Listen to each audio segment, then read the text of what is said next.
ولایت کا تعلق کسی مذہب کے ساتھ ہے، کسی کلچر کے ساتھ ہے یا کسی خاص قوم کے ساتھ ہے؟ آج ہم اس پہ بات کریں گے کہ ولایت جس کو بھی ملتی ہے، کیونکہ ولایت عربی کا لفظ ہے، ولی، ولایت یہ عربی کا لفظ ہے، یہ قرآن میں استعمال ہوئے ہیں۔ تو ہم جب بھی یہ اولیاء، ولایت، ولی یہ الفاظ سنتے ہیں تو ہمارا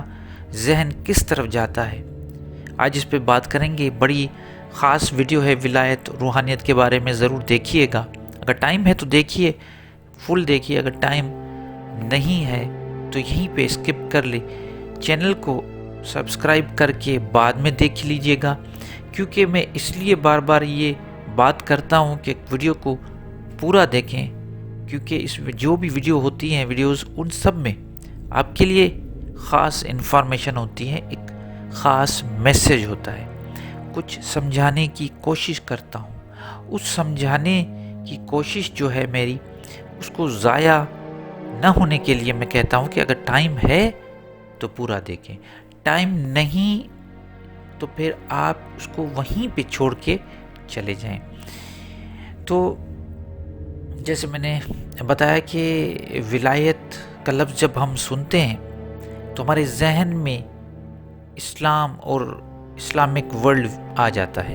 کیونکہ یہ عربی کا لفظ ہے۔ لیکن آپ نے کبھی سوچا ہے کہ اس کا تعلق جو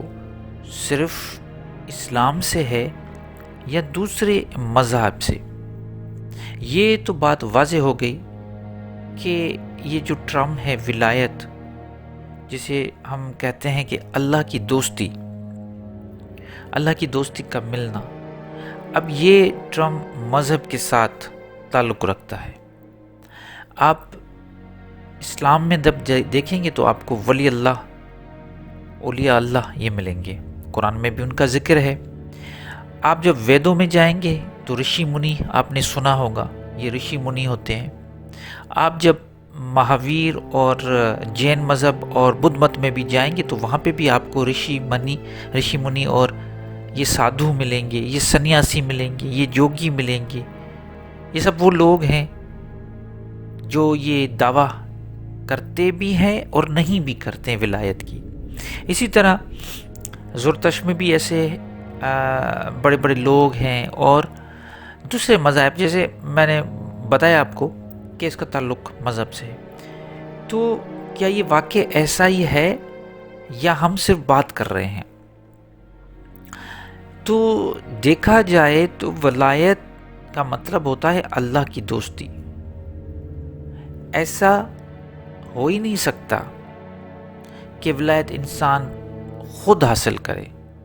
ولایت اللہ تعالیٰ اپنے چنے ہوئے لوگوں کو خود دیتا ہے۔ ہم یہاں پہ آج جس صدی میں رہ رہے ہیں، اس صدی کے مسلمان ہم اور آپ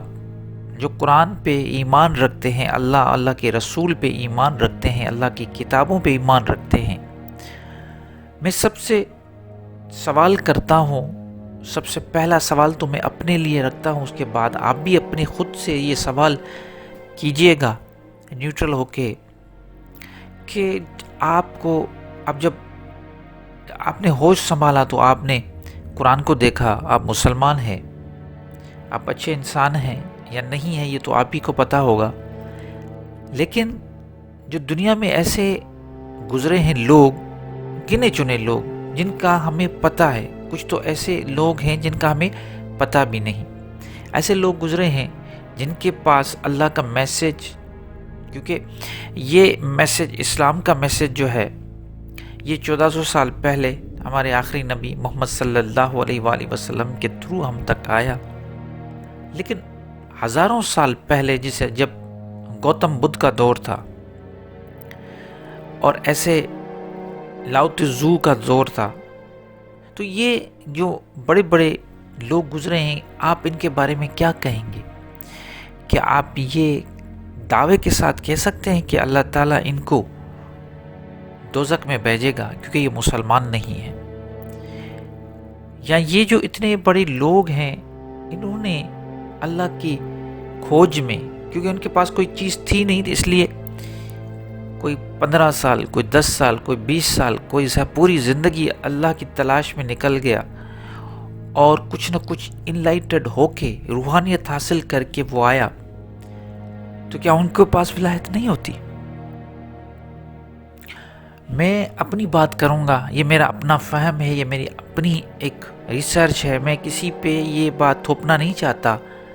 میں یہ بھی نہیں کہتا کہ آپ یہ بات مانیں، آپ خود سوچیں۔ میری نظر میں جتنے بھی بڑے بڑے فلاسفر یا اخلاقیات، میں ان کو کہتا ہوں اخلاقیات کے لوگ، اخلاقیات کے بہت عظیم لوگ جنہوں نے اخلاقیات کے درس دیا، سبق دیا کہ معاشرے میں ایک فرد کیسا ہونا چاہیے، ان کے لیے اپنی اپنی طریقوں سے انہوں نے راستے دیے، تو کیا میں اپنی رائے یہ دیتا ہوں کہ میری نظر میں وہ سب ولی اللہ ہے، وہ سب اللہ کے دوست ہیں، ان سب پہ اللہ کا کرم ہے، ان سب پہ اللہ کی نظر ہے، کیونکہ یہ ضروری نہیں، کیونکہ قرآن میں بھی 2 مرتبہ ایک آیت ہے جو 2 مرتبہ ریپیٹ ہوئی ہے کہ چاہے کوئی صائبین ہو، ستارہ پرست ہو، اگر ان کو اللہ اور آخرت پہ یقین ہے تو قیامت کے دن ان کے لیے کوئی غم کی بات نہیں۔ اس کا مطلب یہ ہے کہ ایسے لوگ جو اللہ کو کسی بھی نام سے پکارو، اللہ کے سب نام اچھے،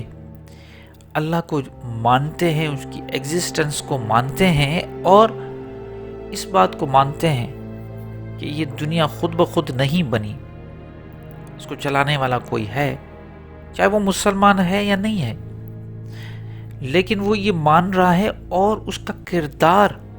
سب سے بڑی بات، اس کا کردار ایسا ہے کہ جسے دنیا میں ایک ایسا معاشرہ بنے کہ وہ یہیں پہ جنت بنا دے۔ سنت کبیر جیسے لوگ آج تک معلوم نہیں کہ وہ مسلمان تھے یا ہندو تھے،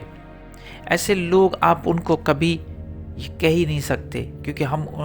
ہم ان کے سامنے کچھ بھی نہیں۔ بابا گرو نانک، انہوں نے خود کوئی سکھوں کا مذہب نہیں بنایا، اس کے بعد دوسرے لوگوں نے گرو گرنتھ لکھی اور اپنے حساب سے ان کے لیے خود بخود چیزیں بنائی کہ وہ یہ کہتے تھے اور ان کو ایک سکھ بنا دیا۔ یہ صوفی لوگ جو بھی گزرے ہیں، کسی بھی مذہب سے ان کا تعلق ہو تو ان کو ولایت ملتی ہے، وہ ولایت کے حقدار ہوتے ہیں، وہ اللہ کے دوست ہوتے ہیں۔ 500 سال گزر گئے، 600 سال گزر گئے، ہم آج بھی ان کو یاد کر رہے ہیں، ایسے لوگوں کو یاد کر رہے ہیں۔ مزے کی بات یہ ہے تو یہ تو 500 سال گزرے ہیں، 15ویں صدی 16ویں صدی میں یہ آئے ہیں گرو نانک، یا ان سے پہلے جیسے میں نے کہا کہ سنت کبیر، اور ہزاروں سال گزر گئے، تقریباً 2600 سال کوئی کم بات نہیں ہوتی۔ مہاتما گوتم بدھ گزرے ہیں، یا لاؤ تزو گزرے ہیں، ان کو بھی تقریباً 2200 سال گزرے ہیں۔ تو یہ لوگ جو اتنے بڑے بڑے لوگ گزرے ہیں، ان کو ہم یہ نہیں کہہ سکتے کہ یہ لوگ جو تھے ان کو ہم یہ الگ کریں، اخلاقیات سے الگ کریں، نہیں، یہ سب لوگ ہیں جن کو اللہ تعالیٰ نے چنا، اللہ تعالیٰ نے اپنی جو ایک خاص انداز ہے اس انداز سے ان لوگوں کو ولایت دی، یہ اللہ کے ولی گزرے ہیں، اللہ کے دوست گزرے ہیں، اور ان کے پاس بالکل ولایت موجود ہے۔ دیکھیے، یہ میرا اپنا رائے ہے، آپ بالکل اس سے مخالفت کر سکتے ہیں، اپنا موقف دے سکتے ہیں، آپ ان کو دوزخ میں بھی ڈال سکتے ہیں، کیونکہ ایسے ملا حضرات موجود ہیں جو آج بیٹھ کے فیصلہ کر لیتے ہیں کہ یہ جنتی، یہ دوزخی۔ آپ ان کو دوزخ میں بھی ڈال سکتے ہیں، آپ ان کو جنت میں بھی ڈال سکتے ہیں، یہ آپ کا اپنا فیصلہ ہے۔ میں آپ پہ کچھ تھوپنا، کچھ زور زبردستی نہیں کرنا چاہتا، میں آپ کے ساتھ آج یہ شیئرنگ کر رہا تھا کہ ولایت کیا ہے اور ولایت کن لوگوں کو ملتی ہے اور کون حقدار ہیں۔